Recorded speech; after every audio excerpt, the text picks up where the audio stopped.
안녕하십니까. 상담 이론 강의 들어갑니다. 이번 시간에는 제4절 상담자 윤리부터 들어가도록 하겠습니다.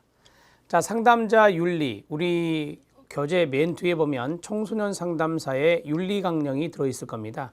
그 윤리 강령 문제도 한 문제 정도는 출제가 될 수 있고요. 그것과 연관성이 있는 것이 바로 이 4절 상담자 윤리가 되겠습니다. 첫 번째는 전문적인 태도고요. 두 번째는 정보의 보호, 세 번째는 상담 관계가 나와 있습니다. 그리고 실력 따지기와 기출문제 확인학습이 있는데 한 문제 정도 예상이 됩니다. 자, 그리고 제2장에 보면 청소년 상담의 이론적인 부분들이 쭉 이제 나오게 됩니다. 이론적인 접근에서 제1절 정신분석적 상담 이론, 대표적인 사람이 지금부터 프로이트가 되는 것을 알고 계실 겁니다. 자, 여기에서도 한 문제 정도 예상이 되거든요. 그래서 이번 시간에 한 두 문제 정도가 예상되는 강의다, 이렇게 정리를 해드리겠습니다. 자, 전반부는 조금 여러분들이 이해하기 쉬운 것들이 많고 후반부에 이론적인 접근으로 갔을 때는 조금 여러분들이 기억해야 될 대목들이 분명히 있을 겁니다. 이론적인 접근이 상당수 나오기 때문에 이론적인 접근에 해당되는 부분들은 정말 잘 숙지해 주시기 바랍니다. 자, 전문적 태도에 전문적 능력 들어갑니다. 동의하실 거고요. 상담자는 상담에 대한 이론적 지식, 전문적 실습, 교수, 상담활동, 연구를 통해 전문성을 발달시키기 위해 지속적으로 노력해야 됩니다. 상담자는 자신의 능력 및 기법의 한계를 인식하고요. 완전할 수는 없잖아요. 그러한 한계가 있을 건데 그걸 인식하고 전문적 기준에 위배되는 활동을 하지 않습니다. 만약 이 두 번째 줄부터 마지막까지가 중요하거든요. 가로 묶어서 별표. 만약 자신의 개인 문제, 능력의 한계 때문에 도움을 주지 못하리라고 판단될 경우에는 내담자에게 동의를 구하고 다른 동료 전문가 및 관련 기관에 의뢰하는 것이 윤리적으로 맞습니다. 가로 닫고요. 별표 하나. 상담자는 자신의 활동 분야에 있어서 최신의 과학적이고 전문적인 정보와 지식을 유지하기 위해 지속적인 교육과 연수에 참여하는 게 좋죠. 상담자는 윤리적 책임이나 전문적 상담 실시에 대해 의문이 생길 경우 다른 상담자나 관련 전문가에게 자문을 구하는 절차를 따릅니다. 상담자는 정기적으로 전문가로서의 능력과 효율성에 대해서 자기 반성과 자기 평가를 해야 합니다. 필요한 경우 자신의 효율성을 증진시키기 위해 지도 감독, 슈퍼비전을 받아야 합니다. 여기서 중요한 내용은 2번입니다. 양가로 2번의 별표, 충실성 들어가도록 하겠습니다. 상담자는 내담자를 보다 효과적으로 도울 수 있는 방법에 관해서 꾸준히 연구, 노력하고 내담자의 성장 촉진과 문제 해결 및 예방을 위하여 최선을 다합니다. 상담자는 자신의 능력 한계나 개인적인 문제로 내담자를 적절하게 도와줄 수 없을 때에는 상담을 시작해서는 안 됩니다. 다른 전문가에게 의뢰하는 등의 적절한 방법으로 내담자를 도와야 합니다. 2번 별표, 위에 있는 전문적 능력의 2번과 일맥상통합니다. 상담자는 자신의 질병, 사고, 이동 또는 내담자의 질병, 사고, 이동이나 재정적 한계 등과 같은 요인에 의해 상담을 중단할 경우 이에 대한 적절한 조치를 취해야 합니다. 상담자는 상담을 종결하는 데 있어서 어떤 이유보다도 우선적으로 내담자의 관점과 요구에 대해 고려해야 되고 내담자가 다른 전문가를 필요로 할 경우에는 적절한 과정을 통해 의뢰를 해야 합니다. 이 적절한 과정은 바로 동의 절차가 필요하다, 그 말이죠. 상담자는 자신의 기술이나 자료가 다른 사람들에 의해 오용될 가능성이 있거나 개선의 여지가 없는 활동에 참여해서는 안 되며 이런 일이 일어난 경우에는 이를 시정하여야 합니다. 자, 우리가 이제 여기 지금 보고 있는 내용은 아래에 있는 각주처럼 한국상담학회 윤리강령을 기준으로 했고 여러분들 뒤에 부록에 보면 청소년 상담사 윤리강령이 별도로 있기 때문에 그 내용도 쭉 3번 정도는 정독해 주셔야 합니다. 자, 정보의 보호입니다. 비밀 보장, 별표 하나. 자, 상담자는 사생활과 비밀 유지에 대한 내담자의 권리를 최대한 존중해야 할 의무가 있습니다. 상담자는 내담자에 대한 상담 기록 및 보관을 윤리 기준에 따라 시행합니다. 또한 상담자는 상담 내용의 녹음, 기록에 관해 내담자의 동의를 구해야 합니다. 상담자는 내담자가 기록에 대한 열람이나 복사를 요구할 경우 그 기록이 내담자에게 잘못 이해될 가능성이 없고 내담자에게 해가 되지 않으면 응하는 것이 원칙입니다. 다만 여러 명의 내담자를 상담하는 경우 다른 내담자와 관련된 사적 정보는 당연히 제외를 하고 열람하거나 복사하도록 합니다. 상담자는 상담과 관련된 기록을 보관하고 처리하는 데 있어서 비밀을 유지해야 하며 이를 타인에게 공개할 때는 내담자의 직접적인 동의를 구해야 합니다. 상담자는 내담자, 개인 및 사회에 임박한 위험이 있다고 판단되는 등의 비밀보호는 예외가 있죠. 비밀보호에 예외가 존재하는 경우를 제외하고는 내담자의 서면 동의 없이 제3의 개인이나 단체에게 상담 기록을 공개하거나 전달해서는 안 됩니다. 5번의 별표, 비밀보장, 비밀보호에는 당연히 예외가 있다는 것을 아셔야 합니다. 2번 집단 및 가족 상담의 비밀보장입니다. 집단 상담을 할 때, 가족 상담을 할 때의 비밀보장을 이야기하는데 상담자는 특정 집단을 대상으로 집단 상담을 시작할 때 비밀보장의 중요성과 한계를 명확하게 설명해야 합니다. 상담자는 가족 상담을 할 때 각 개인의 비밀보장에 대한 권리와 그 비밀보장을 유지해야 할 의무에 관련해 참여한 모든 사람으로부터 동의를 구하고 그 동의 사항을 문서에 기록합니다. 상담자는 자발적인 동의 능력이 불가능하거나 미성년자인 내담자를 상담할 때 부모나 보호자가 참여할 수 있음을 알립니다. 3번의 별표 쳐주시기 바랍니다. 미성년자인 내담자다. 자발적인 동의 능력이 불가능하다. 내담자가 그럴 경우에는 부모나 보호자가 참여할 수 있음을 알려주라 이 말입니다. 전자정보의 비밀보장입니다. 상담자는 컴퓨터를 사용한 자료 보관의 장점과 한계를 알아야 합니다. 상담자는 내담자의 기록이 전자정보 형태로 보존되어 제3자가 내담자의 동의 없이 접근할 가능성이 있을 때 적절한 방법을 통해 내담자의 신상이 드러나지 않도록 조치를 취합니다. 상담자는 컴퓨터, 이메일, 팩시밀리, 전화, 음성메일, 자동응답기 그리고 다른 전자 테크놀로지를 사용해 정보를 전송할 때는 비밀이 유지될 수 있도록 사전에 주의를 기울입니다. 비밀보장의 한계에 들어가도록 하겠습니다. 비밀보장의 한계 양가로 2번의 별표 2개 쳐주시기 바랍니다. 상담자는 상담 시작 전이나 상담 과정 중 내담자에게 비밀보장의 한계를 수시로 알립니다. 비밀보장이 불이행되는 상황에 대해서 주지시켜야 합니다. 두 번째, 상담자는 아래와 같은 내담자 개인 및 사회에 임박한 위험이 있다고 판단될 때 매우 조심스러운 고려 후에 내담자에게 관한 정보를 적정한 전문가 혹은 사회당국에 제공할 수가 있습니다. 비밀보장의 제한입니다. 4가지인데요. 첫 번째부터 4가지 모두 다 같이 읽어주시기 바랍니다.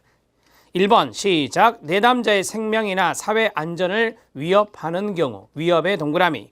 2번 읽어주세요. 시작. 내담자가 감염성이 있는 치명적인 질병이 있다는 확실한 정보를 가졌을 경우 감염성이 있는 치명적인 질병의 밑줄 HIV 감염이 여기에 들어갈 수 있습니다. 세 번째, 내담자가 심각한 학대를 당하고 있을 경우 심각한 학대에 밑줄 쳐주시기 바랍니다.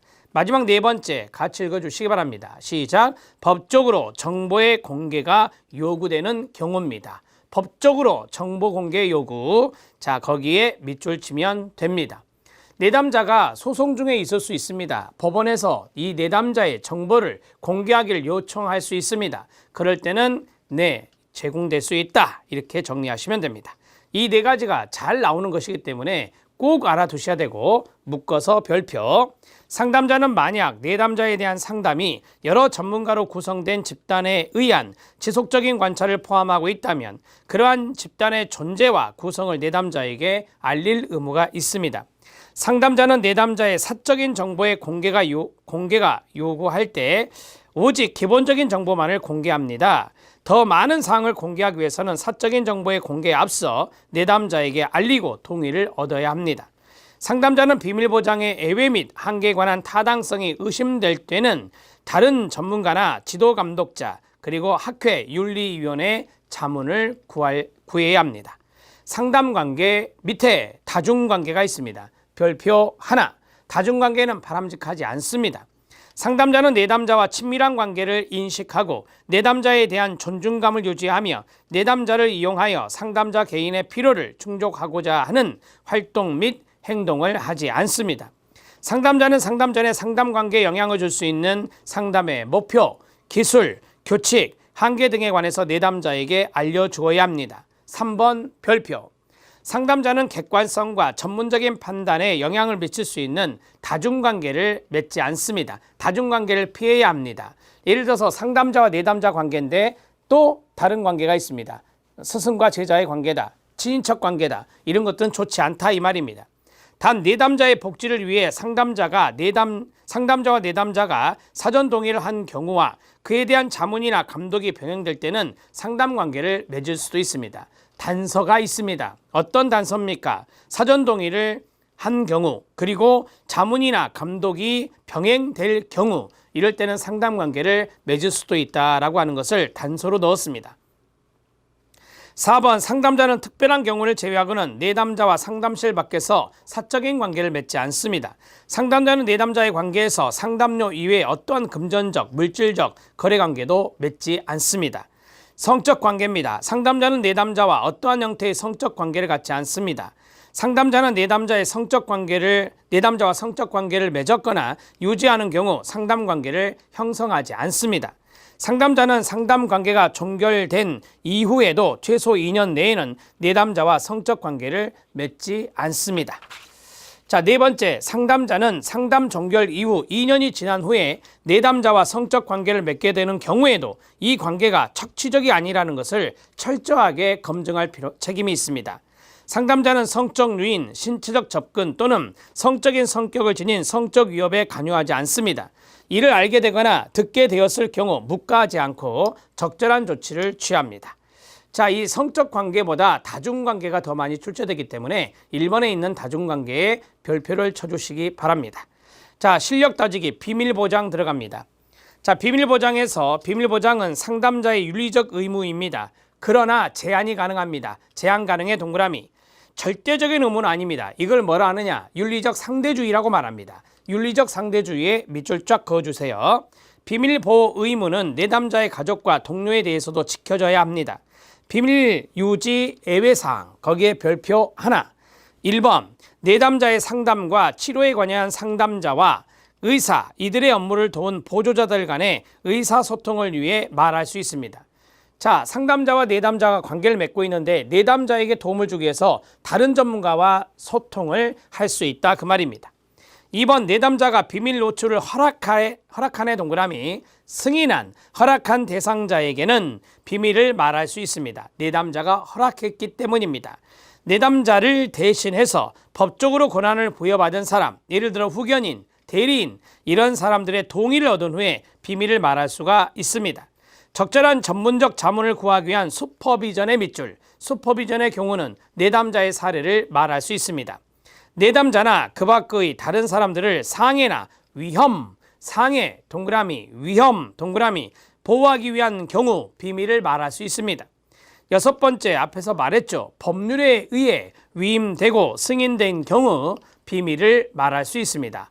법적으로 정보를 요구하는 경우 이것이 가능하다라고 말씀을 드렸죠. 자, 기출문제 확인학습에서 키치너의 윤리적 결정 원칙이 있습니다. 1번이 자율성, 2번이 선의, 3번째가 무해성, 4번째가 성실성, 5번째가 공정성, 마지막이 진실성입니다. 그래서 자선, 무성, 공정, 자선, 무성, 공정, 이런 식으로 외우시면 됩니다. 자율성을 보겠습니다. 자율성은 내담자가 원하는 것을 선택하고 그것을 할 수 있는 권리를 인정하는 것입니다. 자율성은 교재에 바로 쓰세요. 내담자의 자기결정권을 존중하는 겁니다. 내담자의 자기결정권을 존중해 주는 것이 바로 자율성이다. 2번째, 선의입니다. 선의는 내담자의 안녕과 복지를 증진시키는 것입니다. 선의는 내담자 복지 증진입니다. 내담자 복지 증진과 연관성 있는 게 선의다. 자, 그 다음에 무해성입니다. 무슨 말인지 아시죠? 무해성은 내담자에게 고통이나 피해를 줄 수 있는 위험한 행동이나 활동을 하지 않는 겁니다. 성실성입니다. 성실성은 상담자는 전문가로서 지켜야 될 정직한 약속을 하고 신뢰관계를 형성하여 자신의 책임을 다하는 것을 성실성이라 합니다. 그 다음에 공정성입니다. 내담자의 연령, 성별, 인종, 경제적 수준, 문화적 배경, 종교 등에 상관없이 모든 내담자에게 동등한 수준의 서비스를 제공해야 합니다. 공정하게요. 그 다음에 진실성입니다. 이 상담 관계에서 내담자가 신뢰성을 갖도록 하는 것이 바로 진실성이다, 이렇게 말하는 거예요. 그러면 성실성과 진실성의 차이점, 성실성과 진실성의 차이점. 성실성은 거기 나온 대로 최선의 노력을 다하는 건데요, 자신의 책임을 다한다라고 했어요. 정직하게 하는 것도 중요하고요, 그 다음에 책임을 다하는 겁니다. 책임을 다하는 것을 우리는 성실성이다, 이렇게 말할 수 있고, 진실성은 거기 나온 대로 신뢰성을 갖도록 하는 겁니다. 내담자가 신뢰를 갖도록 하는 겁니다. 신뢰 갖도록 함, 이게 바로 진실성이다, 이렇게 정리할 수 있어요. 거기 나온 무해성이나 공정성이나 이런 것들은 교재에 있는 내용대로 보시면 됩니다. 자율성은 자기결정권 존중이고, 내담자의 복지 증진이 선이고, 그 다음에 정직한 약속을 하고, 그 다음에 책임을 다하는 것이 성실성이고, 내담자가 신뢰를 갖도록 하는 것이 바로 진실성이다. 키치너의 윤리적 결정 원칙이었습니다. 어떻게 해온다고요? 자선, 무성, 공정입니다. 자, 정리가 됐습니다. 자는 자율성, 선은 선의, 무는 무해성, 그 다음에 성은 성실성, 공은 공정성입니다. 이렇게 해서 정리하시고요. 마지막에 있는 진실성은 대개 많이 나오지 않는 이야기 중에 하나입니다. 그래서 대개 보면 키치너의 윤리적 결정 원칙을 우리가 이야기를 할 때 5가지 정도로 이야기를 하거든요. 그래서 1번부터 자율성에서부터 공정성까지 거기까지 쭉 묶어서 별표를 쳐주시면 됩니다. 자, 다음으로 기출문제 확인학습 두 번째 내용 들어가도록 하겠습니다. 자, 두 번째 내용은 상담윤리 규정 또는 상담윤리 강령의 기능 문제입니다. 기능에 동그라미를 쳐주시고요. 자, 거기에 보면 상담자가 직무 수행 중에 갈등이 있을 수 있어요. 어떻게 하는 것이 올바른 방법인지 윤리적으로, 그러한 갈등을 어떻게 처리해야 될지 기본 입장을 제공하는 겁니다. 한마디로 말하면 지침을 제공해 주는 겁니다. 상담에서 발생할 수 있는 윤리적 문제의 처리 기준을 제공한다. 거기에 밑줄 쫙 그어주시고요. 2번, 내담자에 대한 상담자의 의무를 분명히 하고 이러한 의무를 이행하도록 함으로써 내담자를 보호하는 겁니다. 즉 내담자의 복지를 증진시키고 내담자의 인격을 존중하는 의무 기준을 제시하는 겁니다. 그 다음에 밑줄, 비전문적인 상담으로부터 내담자를 보호하는 겁니다. 이런 것들이 이제 출제된 지문들이라서 이제 밑줄 치라고 했어요. 세 번째, 각 상담자의 활동이 전문직으로서의 상담의 기능, 목적에 저촉되지 않도록 보장하는 것이고요. 상담자의 활동이 사회 윤리와 지역사회 도덕적 기대를 존중할 것임을 보장하는 것이고요. 상담자로 하여금 자신의 사생활과 인격을 보호하는 근거를 제공하는 것입니다. 즉 상담자는 내담자가 요구하는 과도한 상담 요구 때문에 고통을 받지 않도록 윤리 기준에 명시되어야 할 것입니다. 그 다음에 6번째는 상담자 스스로 자신의 상담 활동을 점검하고 향상시키기 위한 지침을 제공하고요. 내담자와 보호자가 상담에 대한 결정을 하는데 필요한 정보를 제공하는 것입니다. 이런 것들이 상담 윤리 규정 또는 윤리 강령의 기능이라고 정리를 해드릴 수 있겠습니다. 자, 간단하게 여기 있는 7가지를 정리하면,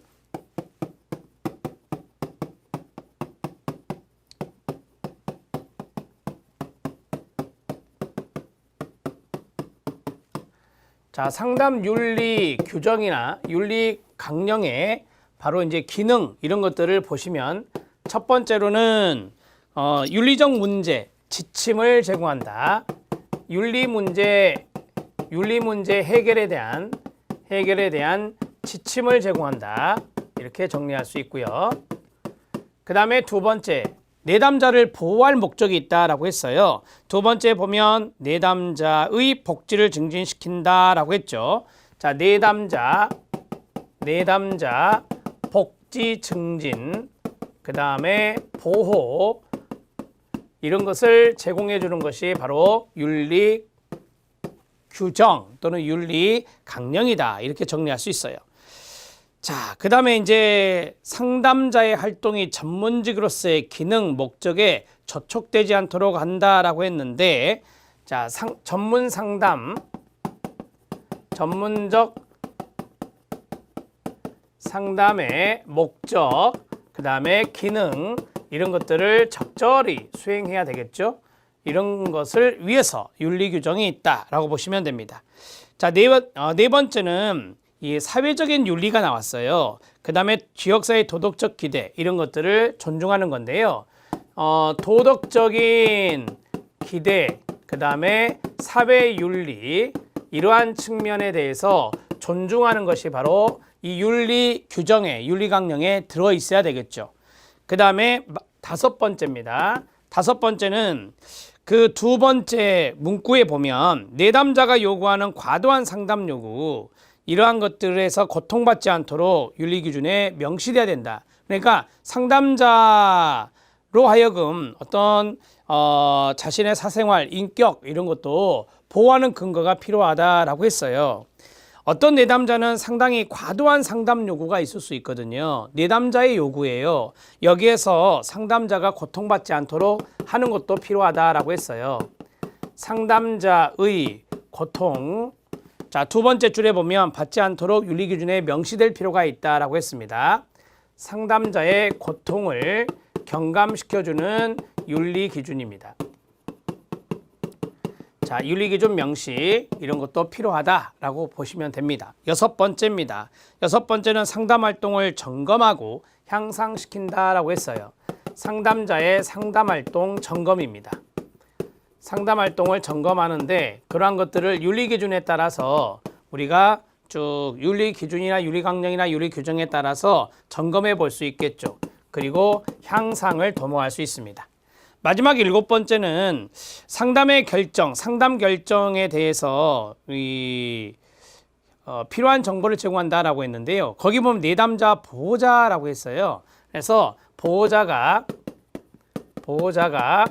상담할지 안 할지 상담 결정에 대한 어떤 정보를 제공해주는 그러한 것들이 여기에 해당될 수 있다. 정리를 쭉 해주십시오. 자, 상담 윤리 규정의 기능에 대해서 쭉 말씀을 드렸습니다. 이 노트 하나는 필요하거든요. 자, 이제 2번째 청소년 상담의 이론적 접근을 보도록 하겠습니다. 정신분석적 상담이 나왔는데요. 우리는 발달심리라고 하는 것을 배웠거든요. 발달심리에서 정신분석 이론을 배우셨습니다. 거기에서 나오는 키워드가 정신분석 상담의 키워드와 일맥상통하는 거예요. 그럼 여러분들이 여기에서 정신분석 상담에 대해서 공부를 할 때 어떤 단어들이 키워드들이냐 그걸 좀 알아놓으실 필요가 있고, 특히 중요한 것은 기법들이에요. 어떤 기법들을 쓰느냐, 그런 것들을 집중적으로 공부하시면 될 것입니다. 상담 목표 들어갑니다. 형광펜 준비하시고요. 자, 정신분석 상담의 목표는 무의식의 밑줄, 무의식의 근거하는 내담자의 무의식적 갈등이나 문제 행동을 전이 과정의 밑줄, 전이 과정을 통해 의식화하여 내담자로 하여금 통찰의 밑줄, 통찰을 얻게 하고 내담자의 자아 강화의 밑줄, 이 녀석이 목표거든요. 자아 강화와 내담자를 보다 건설적인 방향으로 변화시킴으로써 환경에 잘 적응하는 개인으로 성장 발달하도록 돕는 데 있습니다. 자, 여기 지금 여러분들이 형광펜을 밑줄 친 거 있죠. 그게 바로 포인트예요. 자, 정신분석 상담의 목적을 보면 내담자의 자각을 증진시키고 행동에 대한 지적인 통찰을 얻게 하며 증상의 의미를 이해하는 겁니다.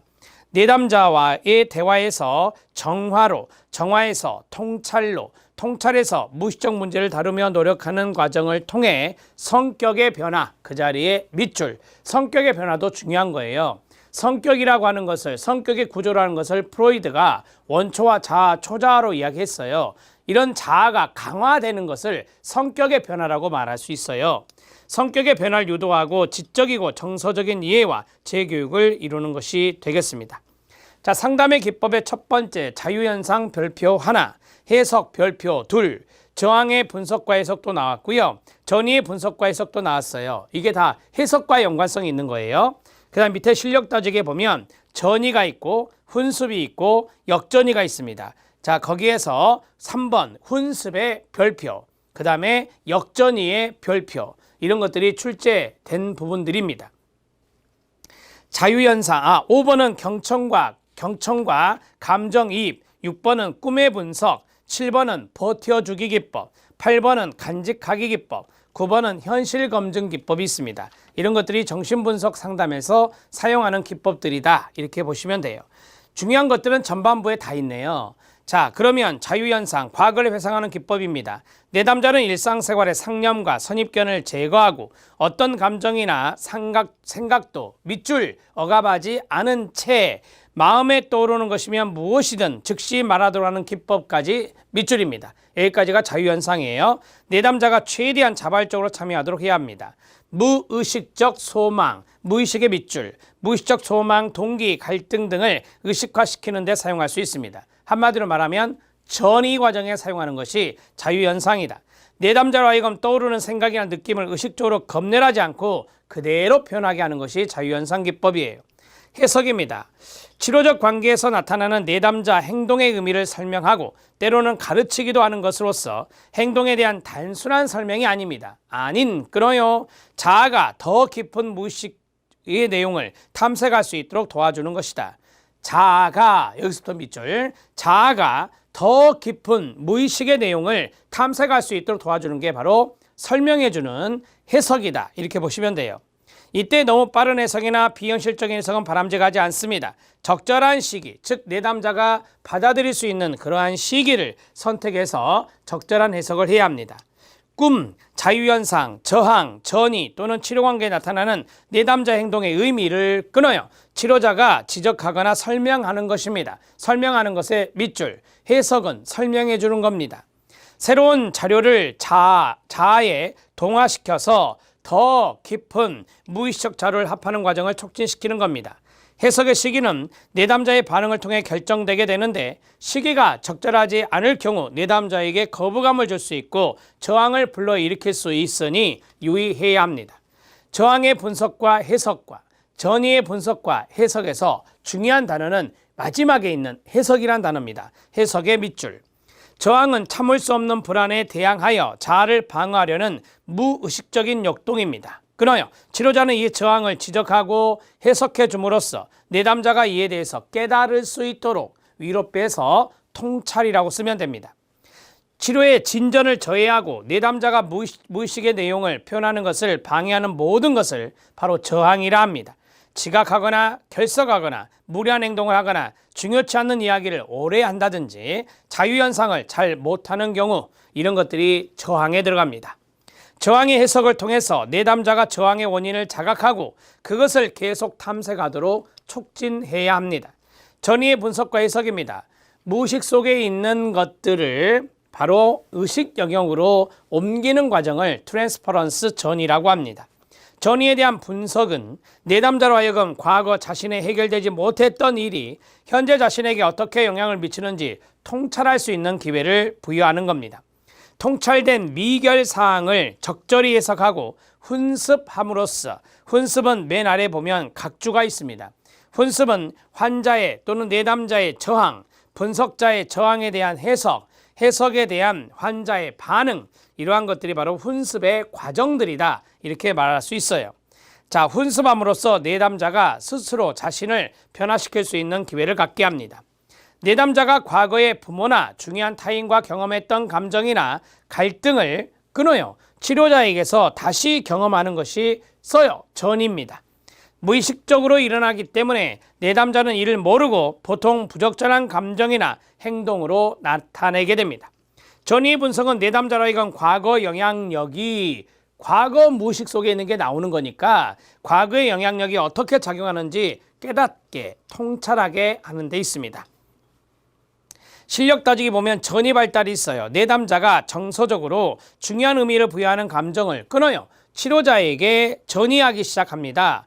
치료자는 전이 해석을 통해서 내담자가 현실과 환상, 과거와 현재를 구분하도록 해주며 아동기의 무의식적이고 환상적인 소망의 힘을 통찰하도록 해줍니다. 통찰의 동그라미, 훈습입니다. 통찰 후에, 통찰을 했으면 통찰 후에 끊어요. 자신의 심리적 갈등을 깨달아 실생활의 동그라미, 현재 생활에서 자신의 사고와 행동을 수정하고 적응 방법을 실행해 나가는 과정을 말합니다. 그래서 훈습 과정은 첫 번째 반복을 해야 됩니다. 반복적으로 우리가 통찰을 위해서는 반복적인 그러한 기제가 필요하다. 반복적인 어떤 전이가 일어나거나 정황이 일어났을 때 거기에 대해서 해석하는 과정이 필요하다라고 하는 거고, 두 번째는 거기에 대해서 정교화가 이루어져야 되고, 그 다음에 확대, 실생활의 적용이 확대가 됩니다. 그래서 반복이라는 단어가 제일 중요하거든요. 훈습 과정은 반복적인 과정이에요. 반복 동그라미 별표.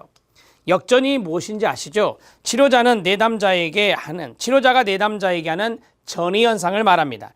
치료자의 무의식적인 갈등이 내담자에게 전이된 것으로 바람직하지 않을 수 있습니다. 경청과 감정이입입니다. 경청의 자세와 이 모든 걸 관찰하고 상황을 정확하게 판단할 수 있을 때 정신분석적 경청이 가능할 것입니다. 아래에 있는 해석은 말씀을 드렸는데요. 거기 보면 환자의 저항에서 저항의 동그라미, 분석자의 저항에 대한 해석, 해석의 동그라미, 그 다음에 해석에 대한 환자의 반응이 있어요. 그게 뭐겠어요? 통찰입니다. 통찰이 없으면 돼요. 이러한 과정을 쭉 거쳐 나가는 것이 바로 훈습 과정이다. 이렇게 정리할 수 있어요. 자, 꿈의 분석이 있습니다. 수면 중에는 방어가 허술해져서 억압된 무의식적 욕구와 감정들이 꿈으로 표면화되는데요. 꿈을 해석해 준다. 그래서 꿈의 분석이라고 해요. 꿈을 해석하여 내담자의 증상, 의미나 상태를 깨닫도록 하는 것입니다. 버텨주기 기법입니다. 버텨주기 기법은 두 번째 줄에 보면 불안과 두려움을 견딜 수 있는 힘을 제공한다라고 했죠. 그 자리에 밑줄 쫙 그어주세요. 정신역동적 상담의 부수적 기법 중에 버텨주기는 끊어요. 내담자가 경험하고 있거나 혹은 막연하게 느껴지고 있지만 감히 직면할 수 없는 깊은 불안이 있다. 그 다음에 두려움이 있다. 그것을 견뎌낼 수 있는 힘을 주는 것이 바로 버텨주기 기법입니다. 간직하기 기법입니다. 간직하기는 내담자가 두려워하는 모든 충동과 경험들을 간직해서 완화시켜 주는 것입니다. 7번과 8번은 참고하셔도 돼요. 9번 현실검증 기법입니다. 현실검증의 의미는 자아가 현실에 비추어 밑줄 적절한 환경 조건이 마련될 때까지 원초와의 욕구 충족과 긴장의 방출을 보류합니다. 보류의 동그라미. 현실적이고 합당한 방법으로 만족을 얻을 수 있는 방법을 모색하고 구해가는 것이 현실검증 기법이라고 말합니다. 자, 기출문제 확인학습에 보면 프로이드가 제시한 꿈이 있습니다. 꿈의 동그라미. 여기서 꿈은 잠재몽이라고 하는 것이 나옵니다. 잠재몽. 그 다음에 발현몽, 이런 것들이 있는데요. 프로이드의 꿈을 발현몽과 잠재몽으로 나누었습니다. 우리가 꿈으로 인식하는 내용이 발현몽이 되겠습니다. 이러한 발현몽의 무의식적인 원인이 바로 잠재몽이 됩니다. 잠재몽은 무의식의 소원이면서 의식에 의해 수용되기 어려운 것입니다. 형태를 바꾸지 않으면 의식으로 올라올 수가 없고 소원 성취도 불가능합니다. 즉 잠재몽은 압축, 거기서부터 별표, 압축, 치환, 상징화, 퇴행, 방어기제, 거기에 밑줄, 잠재몽과 연관성이 있는 것은 방어기제인데요. 이러한 방어기제를 통해서 왜곡되고 변형되는 것이 바로 잠재몽이다. 이렇게 정리할 수 있습니다. 자, 발현몽이 있는데 우리가 꿈으로 인식하는 내용이 발현몽이다. 이렇게 말해요.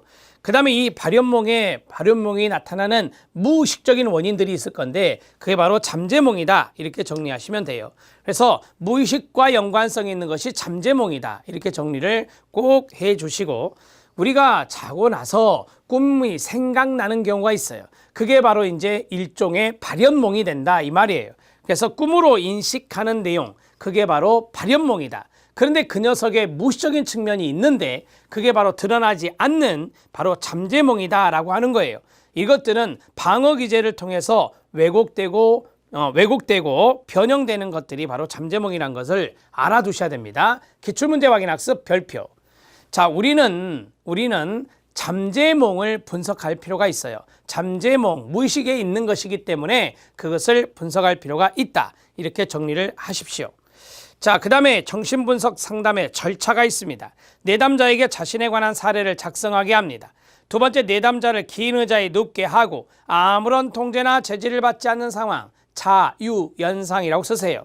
여기서 연상되는 것을 자유롭게 말하게 합니다. 상담자가 내담자의 자유현상이나 꿈, 저항을 분석의 동그라미, 분석하여 내담자의 무의식 동기를 해석해 줍니다. 해석의 동그라미. 해석은 그래서 초반부에 쓰는 게 아니라 중기 단계 때 쓰는 거예요. 그 다음에 내담자의 전의를 분석해 줌으로써 내담자가 자기 이해를 할 수 있을 겁니다. 내담자는 상담자의 해석에 의해 자신을 통찰하게 되고 억압된 갈등이나 욕망을 해소하여 적응력을 갖게 되는 것입니다. 상담자가 해석을 했을 때 내담자는 통찰 반응이 나타나요. 통찰 반응이 나타나면 거기에 대해서 이런 것이었구나 라고 깨닫게 되었을 때 그 문제가 해결이 되고 자아가 강화될 수 있다라고 하는 거예요. 그래서 현실 생활에 적응할 수가 있겠죠. 이런 것들이 다 훈습 과정에서 묻어 있는 겁니다. 정신분석 상담의 유용성입니다. 프로이드는 심리내적인 측면을 보았습니다. 심리내적 상황의 현관펜 밑줄, 무의식의 밑줄, 심리내적 상황에 대해 관심을 가져 무의식의 존재, 무의식이 성격에 미치는 영향, 성격의 구조 및 무의식과 성격의 상관관계를 이해하도록 하기 위해 원초와 자아, 초자의 개념을 활용하여 자아와 방어기제의 역할 등에 관심을 가졌습니다. 가족관계에서 심리, 성적 이론이 프로이드죠. 심리적 성적인 측면을 중요시하여 심리적, 성적 요인 분석을 통해 내담자의 행동의 이해에 역동성을 부여하였습니다. 자, 실력 따지기에 보면 정신분석 이론의 내용이 쭉 설명되어 있어요.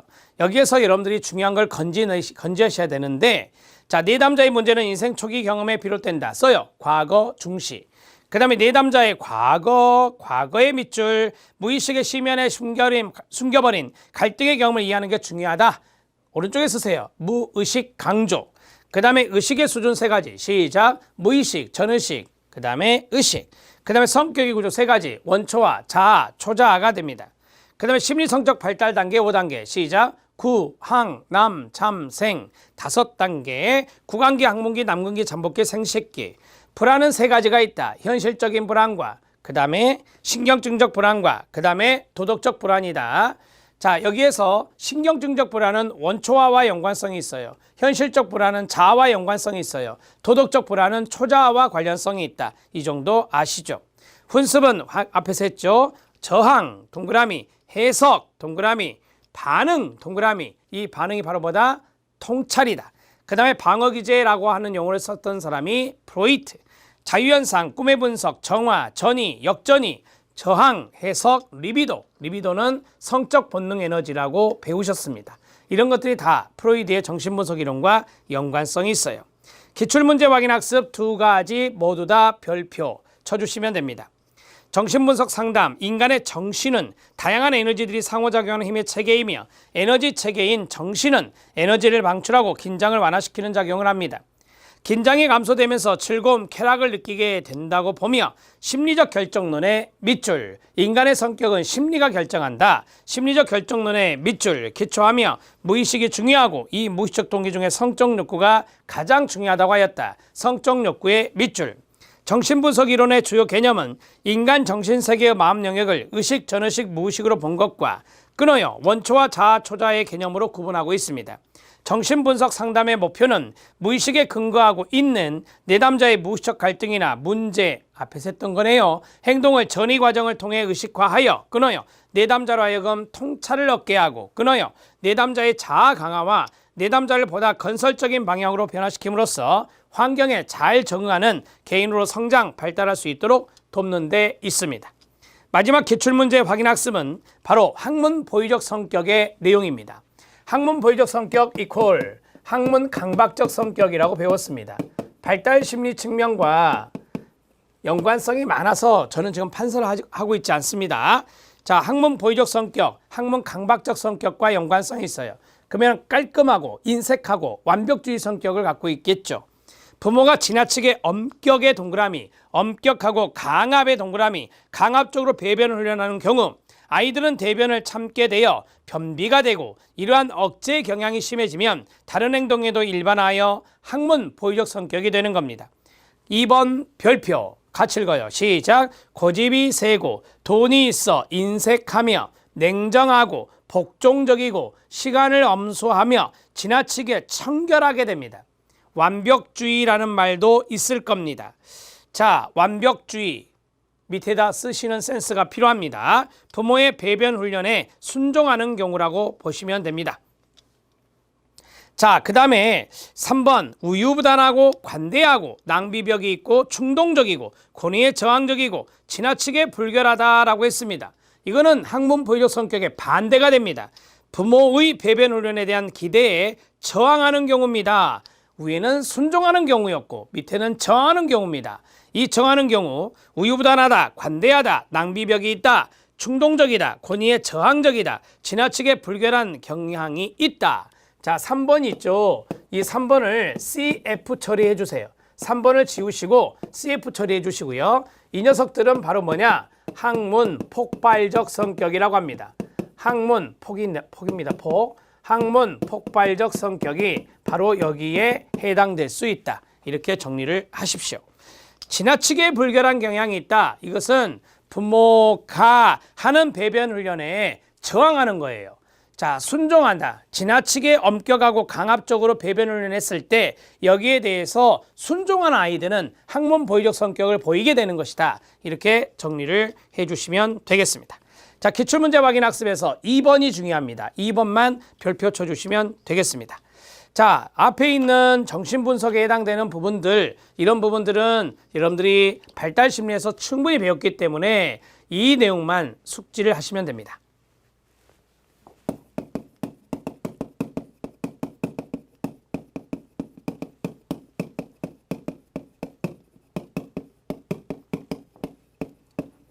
자, 정신분석적 상담 이론의 키워드 들어갑니다. 자, 무의식이 중요하죠. 그 다음에 장기 상담입니다. 장기 상담이고, 그 다음에 과거를 중요시합니다. 자, 그 다음 전이라고 하는 것이 있었죠. 저항이라고 하는 것이 있었어요. 그것을 분석하고 해석을 해야 됩니다. 해석을 하고, 그 다음에 통찰이라고 하는 것이 상당히 중요하다. 그러면 여기에서 우리가 전이, 저항, 분석, 해석 이런 것들이 있는데 이러한 것들에서 역전이라고 하는 것도 있었죠. 역전이는 여러분들이 충분히 아시니까 치료자가 내담자에게, 상담자가 내담자에게 하는 전이 현상, 이러한 전이 현상을 우리가 역전이다 이렇게 말하고요. 이것은 바람직하지 않을 수 있다, 부정적이다 이렇게 정리할 수 있어요. 훈습이라고 하는 것이 있었어요. 훈습은 반복 과정을 거칩니다. 그리고 정교화를 하고요. 그 다음에 실생활에 적용하는 확대 과정을 거치게 되는 것이 바로 훈습이다라고 해요. 근데 이 반복 과정이 어떤 것이냐? 여기 나온 대로 전이, 저항, 그 다음에 해석, 통찰. 지금 제가 여기 이렇게 박스로 양쪽에 묶으면 이런 것들이 바로 이제 반복적인 과정을 거치게 되는 거예요. 그래서 더욱더 잘 통찰에 이르게 되는 건데 이 반복적 과정을 포함하고 있는 것이 바로 훈습이다. 이렇게 정리를 해주시라 이 말이에요. 자, 그 다음에 이제 정신분석적 상담의 목표가 있을 거 아니에요. 자아를 강화하는 겁니다. 자아를 강화하는 것이 목표다. 근데 이 자아 강화가 일종의 성격 변화와 연관성이 있다. 이렇게 알아두시면 되죠. 그리고 나머지 같은 경우는 우리가 발달심리에서 배웠던, 더 깊이 있게 배웠던 내용들이 쭉 들어가 있다라고 보시면 됩니다. 자, 기법을 해보면 기법은 자유연상 기법을 꼭 아셔야 돼요. 자유연상 기법이 있고 해석 기법이 있었죠. 그 다음에 훈습이라고 하는 것도 기법에 해당될 수 있어요. 그 다음 현실검증 기법이란 것도 있었죠. 현실검증 기법, 버텨주기, 간직하기 이 정도는 참고하시고요. 현실검증 기법까지 정리를 했습니다. 자, 이 정도의 노트를 해 주십시오. 자, 이 교재 내용에 상당히 이제 개념적인 부분이나 이런 것들을 잘 써놨기 때문에 이 내용들을 숙지하시면 충분히 잘 하실 수 있으리라 생각됩니다. 자, 프로이드가 제시한 꿈도 있었죠. 발현몽, 잠재몽이라고 하는 거. 근데 무의식과 연관성 있는 것이 잠재몽이라서 이 잠재몽이라고 하는 것은 어떤 불안과 연관된 방어 기제에 의해서 변형된다. 방어 기제에 의해서 왜곡되어서 나타날 수 있는 것이 잠재몽이다. 이런 것도 잘 알아두십시오. 체킹해 주십시오. 다음 시간에는 개인 심리학적 상담 이론, 아들러의 상담 이론에 대해서 공부해 보도록 하겠습니다. 수고하셨습니다.